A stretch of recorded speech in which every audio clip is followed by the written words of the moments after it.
মেঘ দেখে কেউ করিস নে ভয়, আড়ালে তার সূর্য হাসে।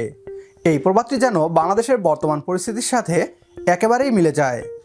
রিজার্ভ সংকটে থাকা বাংলাদেশকে নিয়ে দেশে বিদেশে চলছে অনেক আলোচনা সমালোচনা। বাংলাদেশের রিজার্ভ সংকটকে দেউলিয়াত্বের পর্যায়েও নিয়ে যেতে দেখা গিয়েছে প্রতিবেশী দেশের নিউজ মিডিয়াগুলোকে। বাংলাদেশেও রিজার্ভ সংকটকে ঘিরে তৈরি হয়েছে আতঙ্ক এবং উৎকণ্ঠা। গত 3 বছরে 50 বিলিয়ন মার্কিন ডলারে থাকা রিজার্ভ কমতে কমতে 13 বিলিয়ন ডলারে নেমে গিয়েছে। আমদানি ব্যয় মেটাতে গিয়ে হিমশিম খেতে হয়েছে সরকারকে।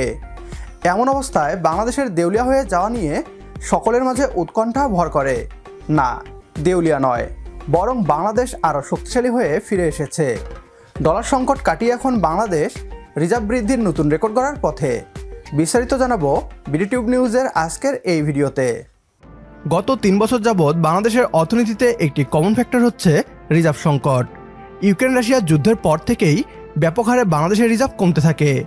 এর আগে গত 15 বছর যাবৎ বাংলাদেশের রিজার্ভ শুধু বেড়েছেই, কখনো কমেনি।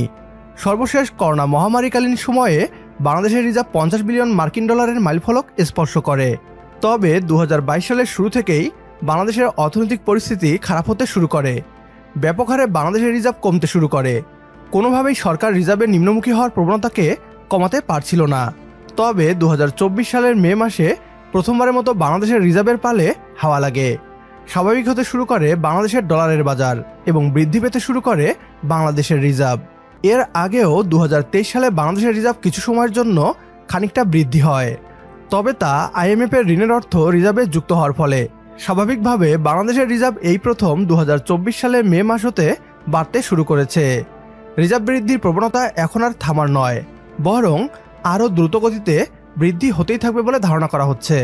2 সপ্তাহে BPM6 হিসেবে বিদেশি মুদ্রার সঞ্চয়ন বা রিজার্ভ বেড়েছে 47 কোটি ডলার, গ্রোস হিসেবে বেড়েছে 50 কোটি ডলার। কোরবানির ঈদ এবং টাকার বিপরীতে ডলারের দাম বাড়ায় প্রবাসীদের পাঠানো রেমিটেন্সের পালে হাওয়া লাগায় রিজার্ভ ঊর্ধ্বমুখী হয়েছে বলে মনে করছেন অর্থনীতিবিদ এবং ব্যাংকাররা।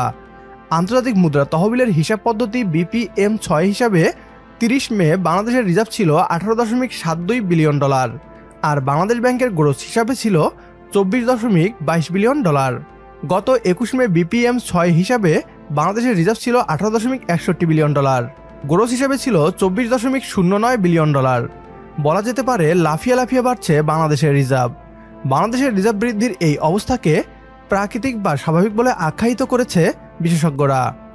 মূলত রিজার্ভ দুভাবে বৃদ্ধি করা যায়। প্রথম কাজটি হলো রেমিটেন্স ও রপ্তানি বৃদ্ধি এবং আমদানি কমানোর মাধ্যমে, আর দ্বিতীয়টি হচ্ছে ঋণ নিয়ে অর্থ রিজার্ভে রাখার মাধ্যমে, যে কাজটি পাকিস্তান করছে। পাকিস্তান বন্ধু দেশের কাছ থেকে ঋণ নেওয়ার মাধ্যমে রিজার্ভে অর্থ বৃদ্ধি করছে। প্রকৃতপক্ষে যা চোখের ধোঁকা ছাড়া আর কিছুই নয়, কারণ এই ঋণের অর্থ আপনাকে প্রফিট সহ ফেরত দিতে হবে, যা আবারও রিজার্ভের পরিমাণ কমিয়ে দিবে। বাংলাদেশের রিজার্ভ বৃদ্ধি হচ্ছে দ্রুতগতিতে। বাংলাদেশ ঋণের মাধ্যমে এখন রিজার্ভ বৃদ্ধি করছে না, বরং রেমিটেন্সের প্রবাহ এবং রপ্তানি প্রবাহ বৃদ্ধির মাধ্যমে রিজার্ভ বৃদ্ধি করছে। ডলার সংকটকে সামলে বাংলাদেশ যে হারে রিজার্ভ বৃদ্ধি করছে, এর ধারাবাহিকতা বজায় রাখতে পারলে বাংলাদেশ আবারও 50 বিলিয়ন ডলারের মাইলফলক স্পর্শ করতে পারবে। তবে বাংলাদেশ সরকারকে অবশ্যই অর্থ পাচারকারীদের লাগাম টেনে ধরতে হবে। এভাবেই দ্রুত বৃদ্ধি হতে থাকুক বাংলাদেশের রিজার্ভ, এই প্রত্যাশায় শেষ করছি আজকের আয়োজন। তো দেখা হচ্ছে পরের ভিডিওতে। সে পর্যন্ত সবাই ভালো থাকবেন, সুস্থ থাকবেন, আর বিডিটিউব নিউজের সাথেই থাকবেন। আল্লাহ হাফেজ।